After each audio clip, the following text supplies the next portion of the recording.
जी हमें मैडम जी से मिलना है। वो बस थोड़ी देर में आ रही हैं, तब तक आप वेट कर लीजिए।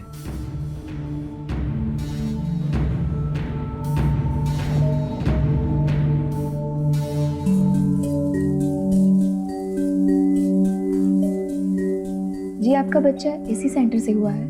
जी हाँ, शादी को 5 साल हो गए थे पर बच्चा हो ही नहीं रहा था। कितने डॉक्टर को दिखाया, कितने टेस्ट कराया, सब ठीक था पर कोई कुछ बता ही नहीं पा रहा था कमी कहाँ है। यहाँ इलाज कराया, 1 महीने के अंदर में पेट से हो गई। पिछले हफ्ते ही मेरी बेटी हुई है, इसका नाम रखवाने आया है।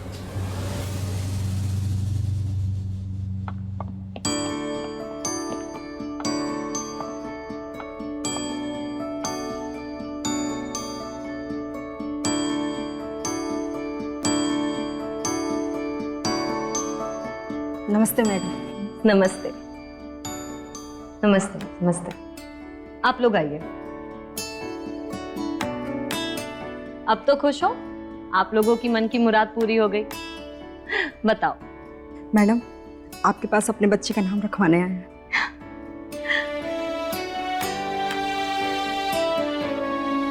ममता। ममता, बहुत अच्छा नाम। बहुत अच्छा नाम। आप लोग आइए। बताइए। नमस्ते मैडम। नमस्ते नमस्ते। मुझे 2 साल हो गए शादी को। दवाई, वैद, हकीम सब कुछ करा लिया। बहुत विश्वास के साथ आपके सेंटर में आए, यहाँ का नाम सुन के। चिंता करने की कोई बात नहीं है। आप रजिस्ट्रेशन करवा लीजिए, फीस काउंटर पर दे दीजिए, बाकी आपको मोहित समझा देगा। नमस्ते। जी रजिस्ट्रेशन कराना है। जी, आप एक काम कीजिए, आप ये फॉर्म लीजिए, इसे अच्छे से पढ़ लीजिएगा और इसे भर दीजिए। और आपको 3 दिन लगातार क्लिनिक आना है। आप कुछ ही घंटे में घर वापस जा सकते हैं। खाना हल्का रखना है और नींद पूरी लेनी है। अभी रजिस्ट्रेशन के लिए आप 50,000 जमा करा दीजिए और बाकी के 50,000 आपको इलाज शुरू होने से पहले देना होगा। जी इलाज शुरू होने से पहले 1 लाख रुपये? जी, इलाज होने के बाद हम आपसे पैसे लेने के लिए पीछे तो नहीं भागेंगे ना। अभी तो इतने पैसे नहीं लाए हम। मोहित, अभी जितने पैसे हैं उनसे रजिस्ट्रेशन कर लो, बाकी के पैसे आप इलाज शुरू करने से पहले दे दीजिएगा। जी, तो आप अभी रजिस्ट्रेशन फीस पे कर दीजिए, आप बाकी कल दे देना। जी जी। कहाँ साइन करना हो? आप एक यहाँ साइन कर दीजिए।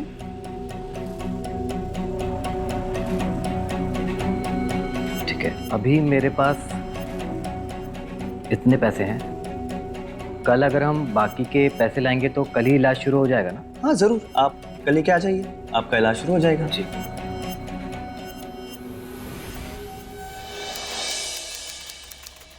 आओ। ए जी, मेरा मन बहुत घबरा रहा है।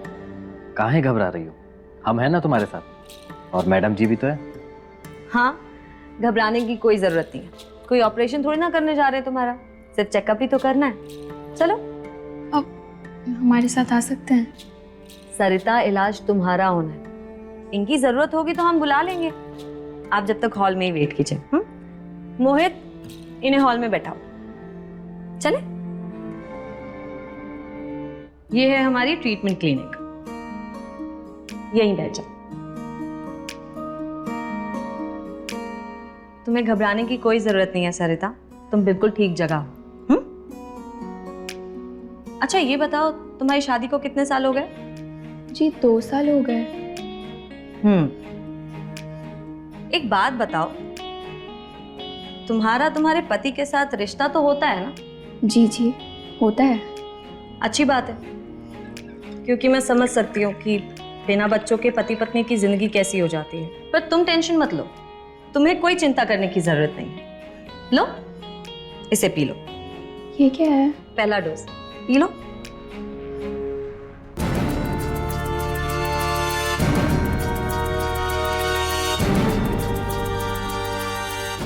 क्या हुआ, कड़वी लगी क्या? बहुत ज्यादा। दवाई है तो कड़वी तो होगी ही। अच्छा सरिता, तुम्हारे 3 दिन के ट्रीटमेंट के बाद भी 1 महीने के लिए अपने पति के साथ रिश्ता कंटिन्यू करना। क्या हुआ सरिता? मेरा सर भारी हो रहा है। कोई बात नहीं, टेंशन लेने की ज़रूरत नहीं है, तुम्हें दवाई दी है ना, वही असर कर रही है। आ जाओ, लेट जाओ आराम से। सरिता, तुम्हें मेरी आवाज़ आ रही है? सरिता, तुम ठीक हो? सो जाओ, रेस्ट करो।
पूरे रास्ते भर हम तुमसे पूछते रहे कि चेकअप के समय क्या हुआ, बताए नहीं। अरे हम बताए तो थे, कोई लाल कलर की दवाई पिलाई थी, उसके बाद हम बेहोश हो गए थे। उसके बाद क्या हुआ हमें कुछ भी याद नहीं। और हमको ऐसा लगा जैसे कोई हमको पकड़े हुए था। अरे मैडम जी ने पकड़ा होगा। नहीं, वो बहुत मजबूत पकड़ थी, जैसे किसी आदमी की हो। उस कमरे में तो मैडम जी ही थी और बाहर हॉल में भी हम ही बैठे हुए थे। बेहोशी में तुम्हें वहम हुआ होगा। हमको जब होश आया तो हमने मैडम को यही बात बताई और वो हमसे बोली कि बेहोशी में ऐसे वहम होता है। अच्छा, हम 2 दिन के लिए ना जरूरी काम से बाहर जा रहे हैं। 2 दिन के लिए हम तुम्हारे साथ आ नहीं पाएंगे, संभाल लोगी ना? ठीक है, हम संभाल लेंगे।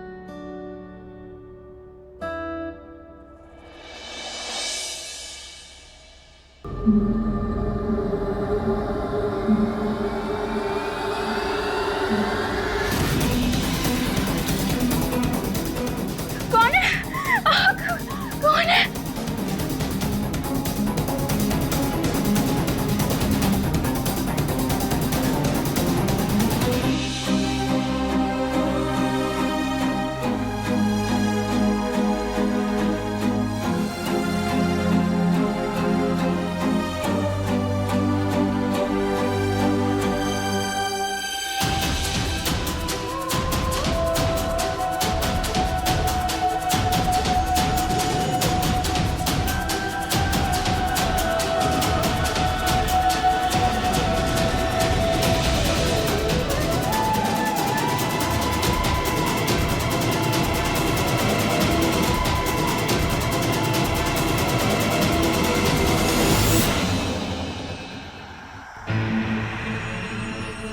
मैडम, मेरे पेट में दर्द हो रहा है बहुत ज्यादा।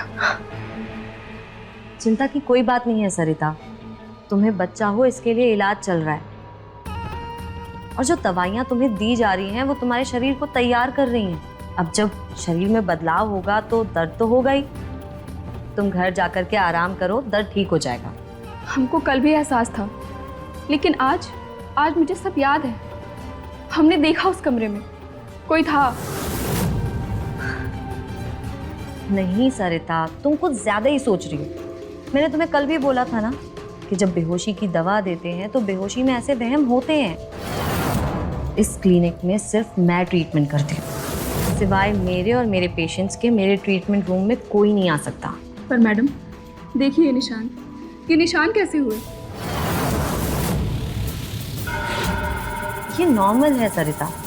जब पेशेंट्स को दवाई दी जाती है तो बदन टूटता है, तो फिर कुछ पेशेंट्स अपने हाथ पैर मारते हैं, कुछ चीखते चिल्लाते हैं और कुछ खुद को ही नोच लेते हैं। और ये निशान तुम्हारी ही पकड़ के हैं, इसीलिए तो बेहोशी की दवाई देते हैं, वरना बिना बेहोश किए तो पेशेंट्स मुझे अपना इलाज ही नहीं करने देंगे।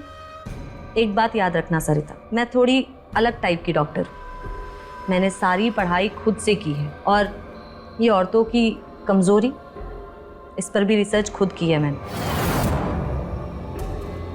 मैंने कई औरतों की सूनी गोद भरी है और तुम्हारी भी ज़रूर भरेगी, पर मेरे ट्रीटमेंट रूम में जो भी ट्रीटमेंट हुआ है वो तुम किसी को नहीं बताओगी, यहाँ तक कि अपने पति को भी नहीं। शाबाश, अब जाओ और रेस्ट करो।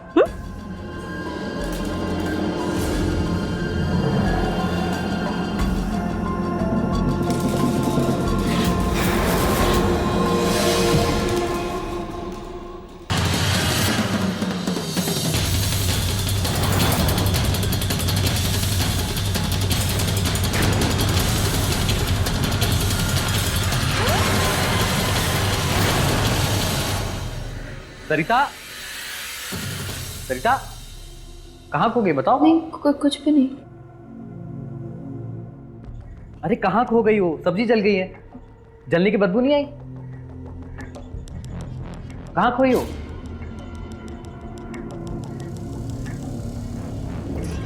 मेरे ट्रीटमेंट रूम में जो भी ट्रीटमेंट हुआ है वो तुम किसी को नहीं बताओगे, यहाँ तक कि अपने पति को भी नहीं। नहीं, कुछ भी नहीं। खा लेंगे हम, जैसा भी बनाया जला भुना खा लेंगे। अब खुश रहो, खुशी के दिन आने वाले हैं ना, है कि नहीं? अच्छा, हमें 50,000 रुपए का इंतजाम कराने कहीं जाना पड़ेगा। तुम जाकर अपना इलाज शुरू करा देना, हम पैसा लेकर सीधा मैडम जी के आएंगे, ठीक है? बस एक और दिन, फिर तो तुम बनोगी मम्मी और हम बनेंगे पापा।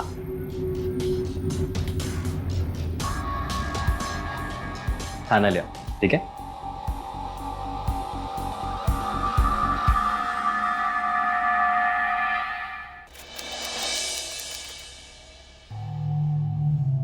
दवाई का बहुत अच्छा असर हो रहा है तुम्हारे शरीर पे।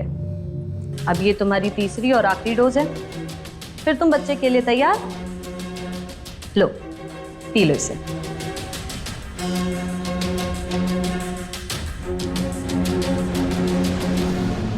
क्या हुआ? पियो, पी लो।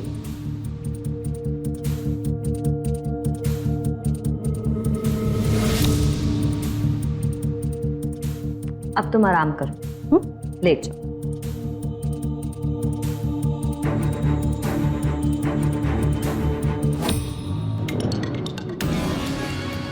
सो जाओ।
बाहर आ जाओ।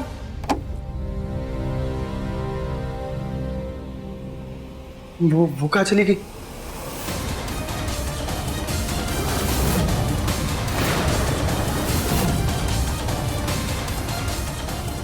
ये मर गई? हाँ, मैंने इसे हवा का इंजेक्शन दे दिया। बेचारी होशियार, खुद हवा हो गई। वैसे मोहित बाबू, मुझे ना आपसे भी शिकायत है। माना कि तुम्हारी जवानी में जोश है, तुम्हारी मर्दानगी बहुत ज्यादा ही अच्छी है, पर औरत को थोड़ा नाजुकता से भी हैंडल किया जा सकता है ना। मुझे बोल रही थी ये कल कि पेट में बहुत दर्द हो रहा है और तुम्हारे नोचा घसोटी के निशान।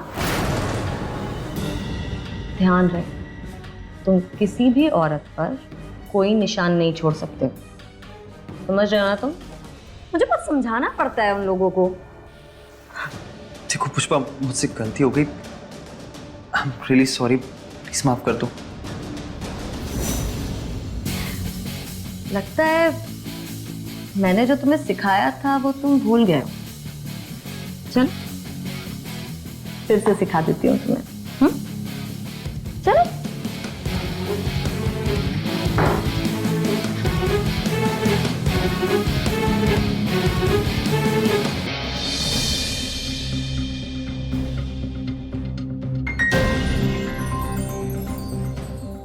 इन औरतों का शरीर वो तो बस काम है, पर प्यार करना किसने सिखाया तुम्हें? तुमसे। पहला और आखिरी प्यार कौन है? तुम।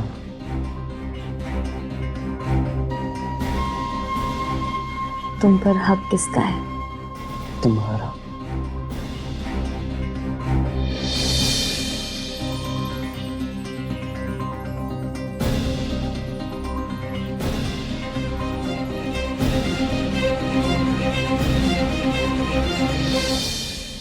जी हम पहुंच गए। आपके क्लिनिक के बाहर है। हाँ आते हैं। मम्मी तब हम क्या करेंगे? आप टेंशन मत लीजिए। सरिता कहाँ है मेरी सरिता? ये लीजिए आपके पैसे। कैसी है सरिता? वो उसे होश नहीं आ रहा है। क्या? वो देखिए।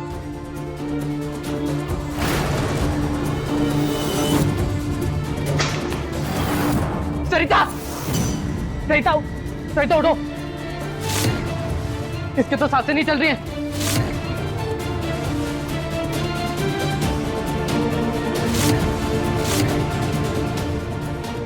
दिल की धड़कनें भी रुकी हुई हैं। मार दिया आपने मेरी सरिता को और मुझे बोलते हो कि इसको होश नहीं आ रहा है। इलाज के नाम पर आपने कुछ गलत किया है मेरी सरिता के साथ। मैं चुप नहीं बैठूंगा, मैं पुलिस के पास जाऊंगा। ठीक है दुर्गेश जी, ये क्या बकवास कर रहे हैं आप? पुलिस जाने की बात कर रहे हैं आप? आप शायद भूल रहे हैं, आपने साइन किया ना फॉर्म पे।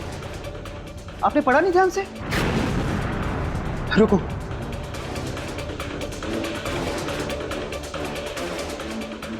यही है ना फॉर्म? आपकी सिग्नेचर्स है ना? आपने शायद पढ़ा नहीं ना, मैं पढ़ के बताता हूं। पेज नंबर 2 संख्या 3 में लिखा है, इलाज के दौरान अगर किसी भी प्रकार की हानि होती है, मानसिक शारीरिक, तो उसके जिम्मेदार आप खुद होंगे। आप अपनी मर्जी से इस इलाज के लिए हमारे पास आए हैं और इस कागज पर अपनी साइन होने के बाद पुलिस, कोर्ट कचहरी ये सब जाने का मतलब नहीं होगा, क्योंकि इन सब के जिम्मेदार सिर्फ और सिर्फ आप होंगे। अगर यकीन नहीं होता तो खुद पढ़ लीजिए।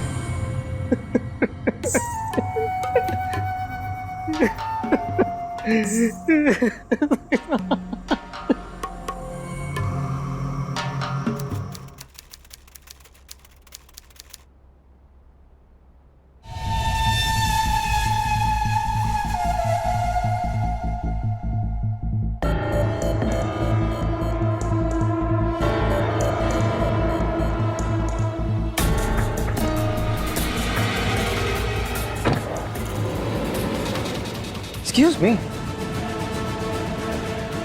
क्या आप मुझे देख रही थी? मैं आपको नहीं तो आपको ऐसा लगा क्या? वेल, लगा नहीं, मैंने देखा कि आपने मुझे देखा कि मैंने आपको मुझे देखते हुए देखा। बाय द वे, मेरा नाम मोहित है, अभी तक कुंवारा हूं। आप मुझे ये सब क्यों बता रहे हैं? वेल, मुझे लगा कि ये सवाल तुम बाद में पूछने वाली हो, तो मैंने सोचा अभी बता दूं। वो क्या है ना कि समय बर्बाद नहीं होना चाहिए ना।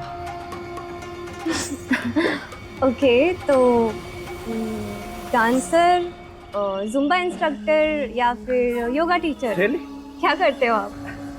Well, इन तीनों में से तो कुछ भी नहीं हो। फिर तो आप एक्टर ही होंगे। एक्टर? ऐसा क्यों लग रहा है आपको? क्योंकि ऐसा शरीर, ऐसी बातें, ऐसा पहनावा, ऐसा लग रहा है कि आपके अंदाज कुछ अलग ही है।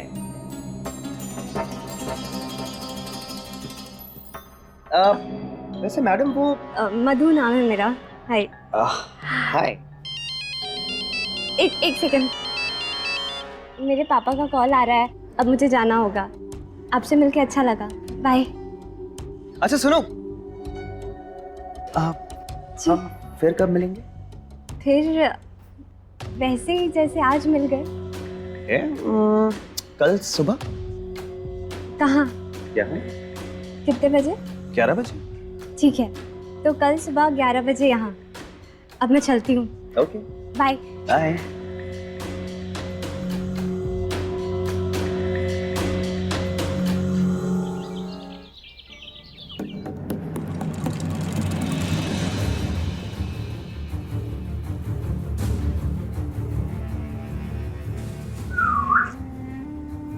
क्या बात है हीरो, कहाँ जाने की तैयारी है? दोस्त की पार्टी में।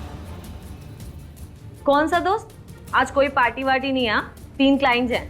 आई नो, इसलिए तो मैं भी जा रहा हूँ ताकि दोपहर तक लौट आऊँ। आज तुम्हें मैंने एक्सरसाइज करते हुए भी नहीं देखा। प्रोटीन शेक पिया? बेबी आज सब शॉर्टकट। सॉरी।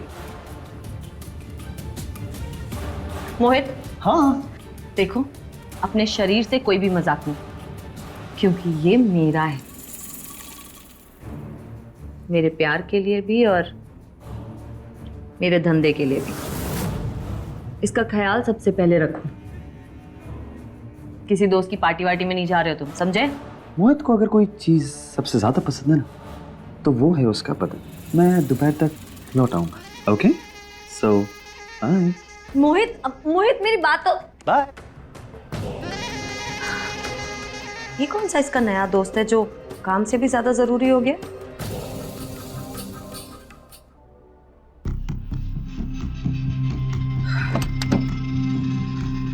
आपको नहीं लगता आप कुछ ज्यादा ही लेट थी?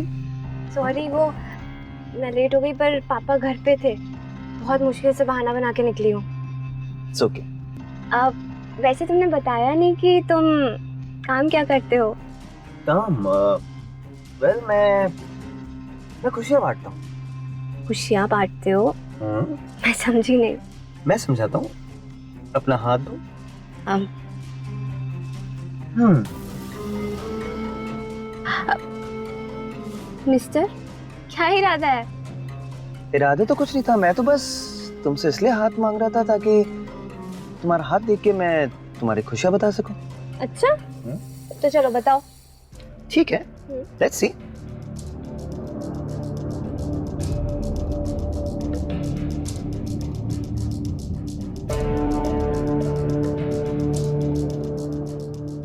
एक मिनट।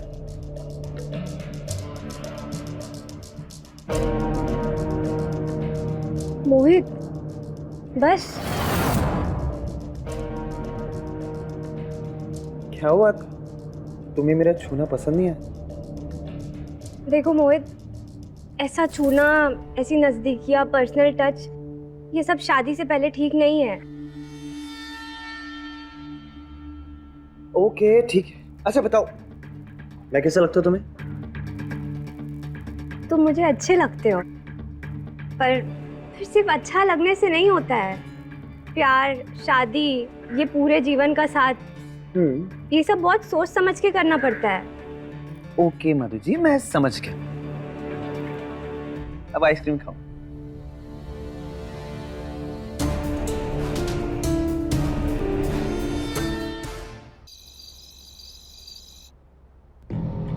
कहाँ है ये लड़का?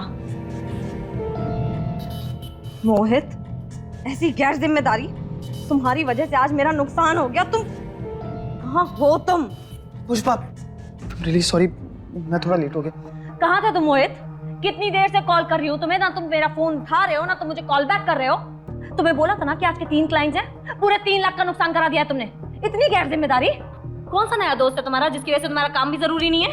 वो मैं दोस्त के घर गया था, उसके पापा की तबीयत खराब हो गई थी, फिर हॉस्पिटल लेके गए अर्जेंसी में, तो इसलिए देर हो गई। कौन सा हॉस्पिटल था?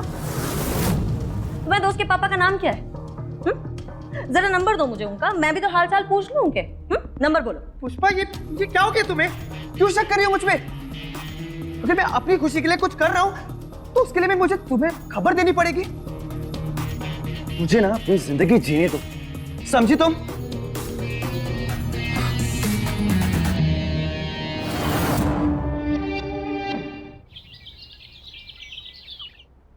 मैं तुम्हारे लिए कुछ लाया। मेरे लिए क्या? Thank you so much. Madhu, मैं ना तुमसे बहुत प्यार करता हूँ और ये जीवन मैं सिर्फ और सिर्फ तुम्हारे साथ बिताना चाहता हूँ। तुम बताओ, मैं क्या करूँ कि रिश्ता उस रिश्ते में बदल जाए जो तुम चाहती हो? मोहित, मैं तुम्हें कैसे समझाऊं? देखो, ये सब फैसले ना सिर्फ हम दोनों मिलके नहीं ले सकते। इसके लिए मेरे मम्मी पापा से मिलना होगा तुम्हें। वो तुम्हें जान जाए, तुम उन्हें जान जाओ, और उसके बाद जो भी उनका फैसला होगा हमें वो मानना होगा। वैसे एक बात कहूँ, मुझे ऐसा लग रहा है कि क्या लग रहा है? कि मैं भी तुम्हें चाहने लगी हूँ। रियली? तुम ना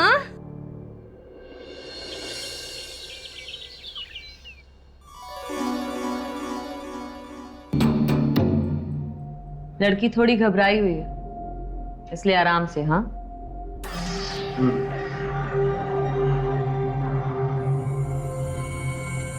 पता नहीं किससे मिलके आ रहा है आजकल। तेवर कुछ बदले हुए हैं जनाब के।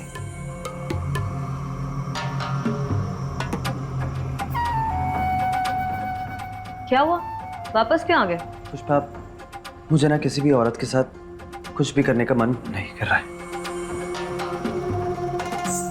ठीक है, अगर तुम्हारा मन नहीं है तो फिर कोई फायदा नहीं है ना उन औरतों का इलाज कराने का। पर मेरे साथ तो मन है ना तुम्हारा?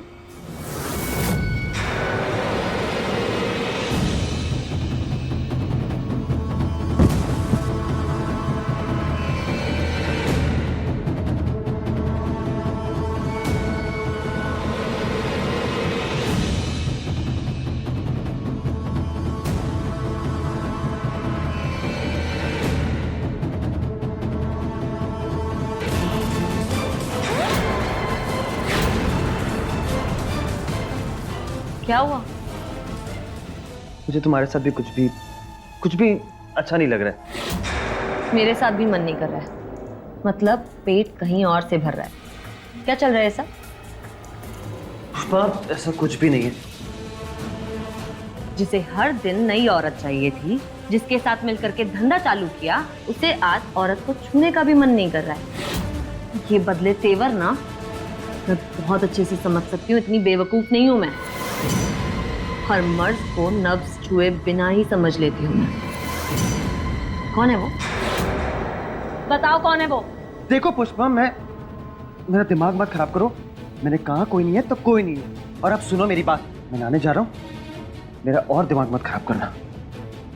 मोहित, मेरी बात का जवाब दे के जाओ।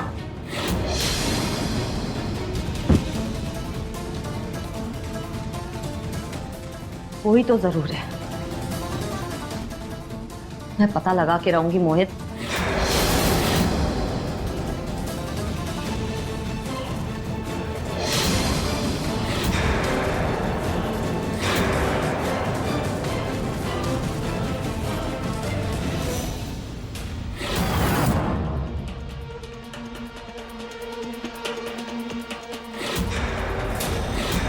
मधु,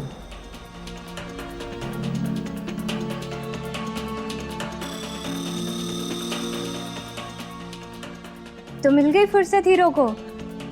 मधु, मैं मोहित नहीं, उसकी बहन बोल रही हूँ, पुष्पा। दीदी, पर मोहित ने तो कभी बताया नहीं कि उसकी कोई दीदी भी है। हाँ, वो थोड़ा शर्माता है। वो तो अपने मम्मी पापा के बारे में भी नहीं बताता, तो मेरे बारे में क्या ही बताएगा। एक्चुअली मैं उसकी ममेरी बहन हूँ। उसके मम्मी पापा कई साल पहले गुजर गए, तो मेरे साथ ही रहता है। मोहित झिझकता है अपनी कोई भी बात कहने से, तो पर मैं देख रही हूँ उसकी नज़रों में तुम्हारे लिए कितनी चाहत है। वो सपना देख रहा है तुम्हारे साथ, इसलिए मैं तुमसे मिलना चाहती हूँ। तुम आओगी मुझसे मिलने? जी दीदी, मैं एक काम करती हूँ, मैं मोहित से बात करती हूँ और फिर मैं आपसे मिलने आती हूँ। अरे नहीं, तुम उससे मत पूछो, वरना वो मना ही करेगा। बहुत शर्माता है मुझसे। एक काम करो, मैं तुम्हें एड्रेस भेज रही हूँ, घर आ जाओ, साथ में चाय पीते। जी दीदी। ठीक है, रखती हूँ।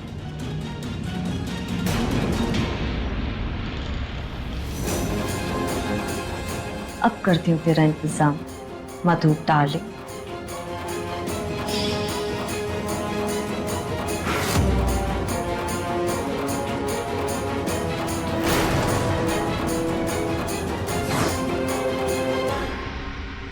अरे मधु, तुम तो कुछ खा ही नहीं रही हो, कुछ तो खाओ।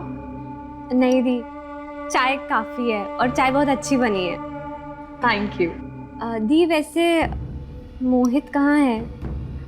मैं सुबह से उसको कॉल्स ट्राई कर रही हूँ पर वो उठा ही नहीं रहा है। उसने ना नया काम शुरू किया है, और जब से वो तुमसे मिला है बस एक ही धुन कि शादी करनी है, शादी करनी है।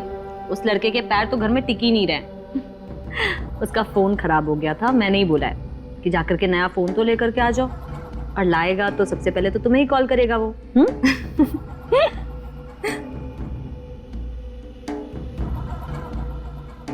वैसे दी, ये आपका क्लिनिक है, मेरा मतलब है आप डॉक्टर हो? हाँ, जो बड़े बड़े डॉक्टर्स नहीं कर पाते वो हम करते हैं। अच्छा, पर आप करते क्या हो? हम लोगों को खुशियाँ बांटते हैं। खुशियाँ मतलब मैं समझी नहीं, कैसे? चलो मैं तुम्हें अपना ट्रीटमेंट रूम दिखाती हूँ। चलिए। आओ।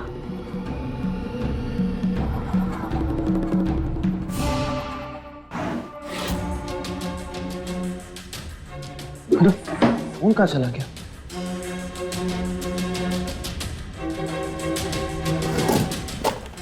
क्या भी नहीं है। मैंने तो फोन चार्जिंग पे रखा था, फिर कहाँ चला गया? आओ।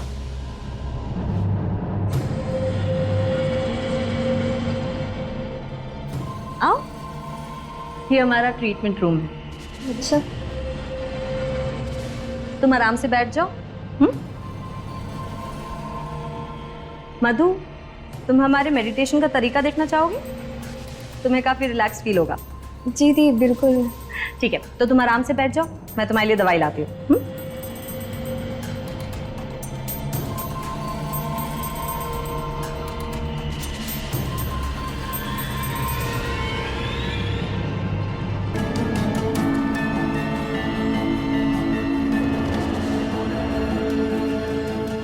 ये लो, पी लो। ये क्या है? ये हमारी स्पेशल दवाई है, तुम इसे पियोगी तो काफी रिलैक्स फील करोगी। P low.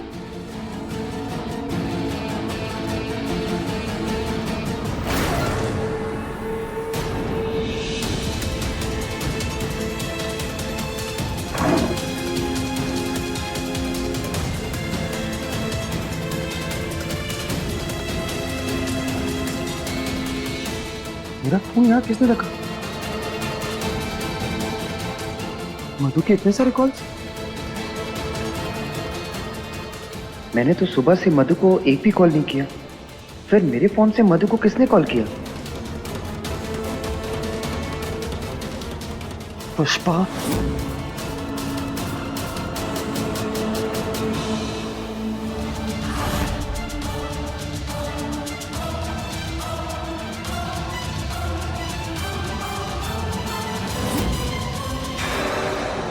मन को बहने दो, जहां वो चाहे। खुद को रोको मत, आराम करो।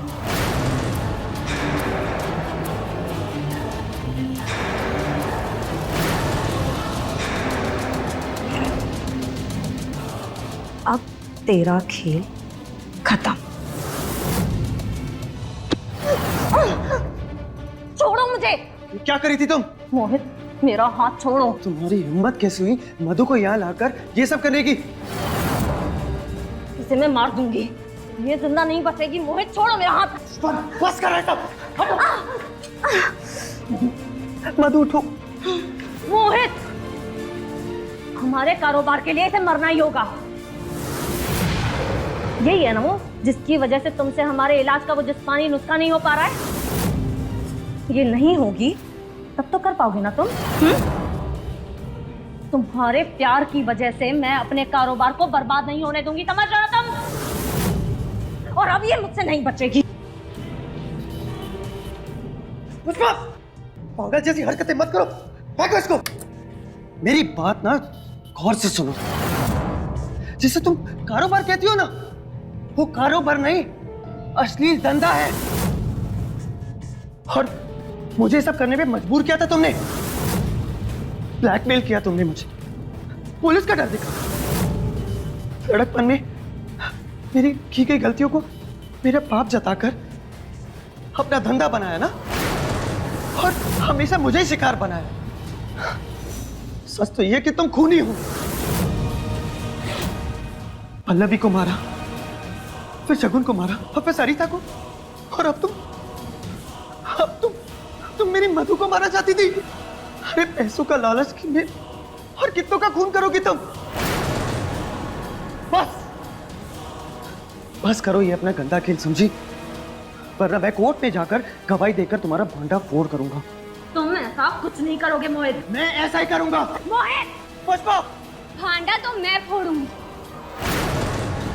तुम दोनों का।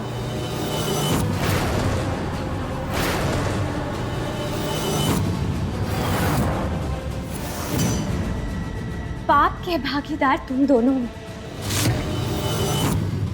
पुष्पा के साथ साथ अपराध तुमने भी किया है मोहित, और तुम दोनों को सजा मिलके रहेगी। और तुम्हारा अपराध तो पुष्पा के अपराध से बहुत ज्यादा बड़ा है।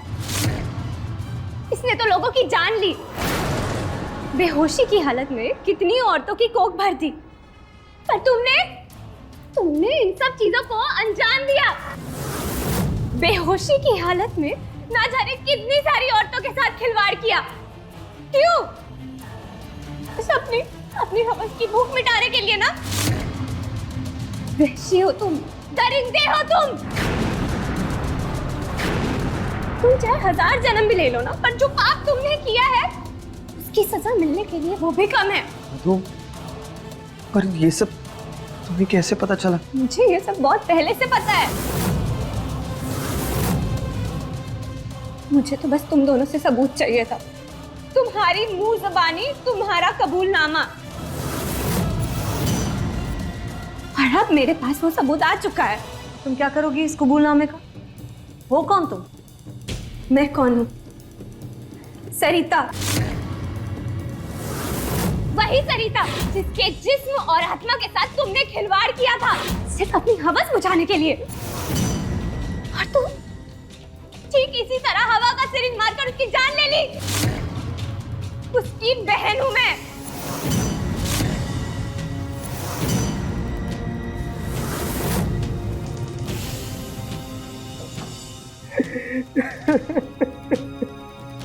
दीदी, दीदी, जीजा जी, दीदी को क्या हुआ? हमें माफ कर दो मीरा। हमारे एक बच्चे की इच्छा ने हमसे हमारी सरिता को छीन लिया। हम गुनहगार हैं, तुम्हारे और इसके, लेकिन वो सेंटर वाले पापी हैं जिन्होंने हमारी सरिता को मारा। एक बच्चे की लालसा की वजह से उस औरत ने हमारे साथ विश्वासघात किया। कौन औरत जीजा जी? और कौन है ये सेंटर वाले, बताइए मुझे।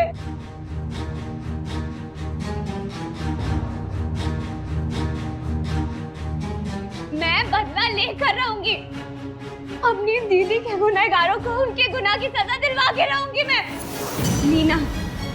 मीना नाम है मेरा, मधु नहीं। तुमसे दोस्ती मैंने सिर्फ तुम तक पहुंचकर तुम्हारे मुझे सच उगलवाने के लिए की थी। तुम्हारे जुर्म का कबूलनामा तुम्हारी जबानी सुन सकूं। तुम दोनों को तुम्हारे गुनाहों की सजा मिल के रहेगी।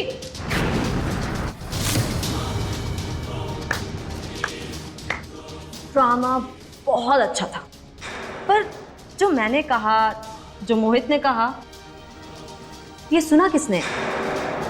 जो हमारा कबूलनामा है वो सच है, ये कैसे साबित करोगे तुम? कहा है?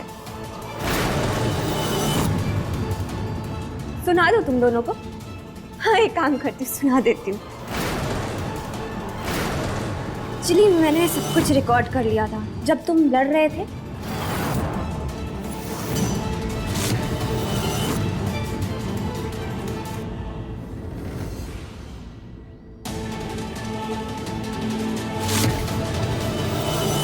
सुनो, मेरी की गई गलतियों को मेरे पाप जताकर अपना धंधा बनाया ना, खूनी हो तुम पुष्पा।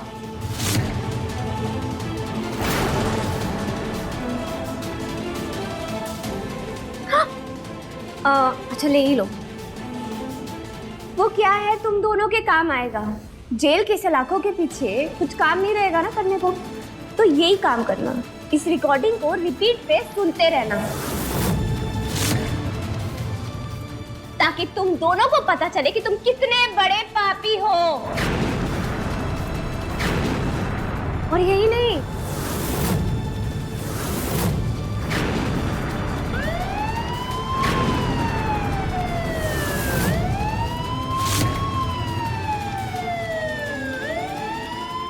दुर्गेश और सरिता के शादीशुदा जिंदगी के इतने साल बिना बच्चे के होना बहुत लाजमी था कि वो अपनी सूनी गोद के लिए और कोशिश करें, और उनकी यही कोशिश उन्हें ले आई पुष्पा के चुपचाप छिपकर चलाए जा रहे उसके उस धंधे में, जहां विश्वास को धोखे की आड़ में पूरा किया जा रहा था। शुरू हुई ये बुरी किस्मत सरिता की थी, क्योंकि उस मासूम ने अपनी जान खो दी पुष्पा और मोहित का राज जानकर। पुष्पा ने सरिता को मारकर अपना खुलता खेल बंद तो कर दिया था, पर वो मोहित के आशिक मिजाज और उसके दिल फेंक अंदाज पर रोक न लगा सकी, और उसका फायदा उठा मीना मधु बनकर फंसा ले गई मोहित को अपने प्यार के जाल में, और ऐसा खेल खेला कि पुष्पा की तरफ से मोड़ लिया अपनी तरफ मोहित को।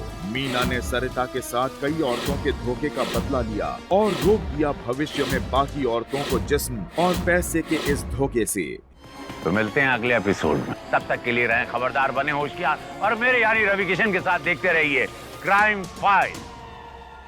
जय हिंद।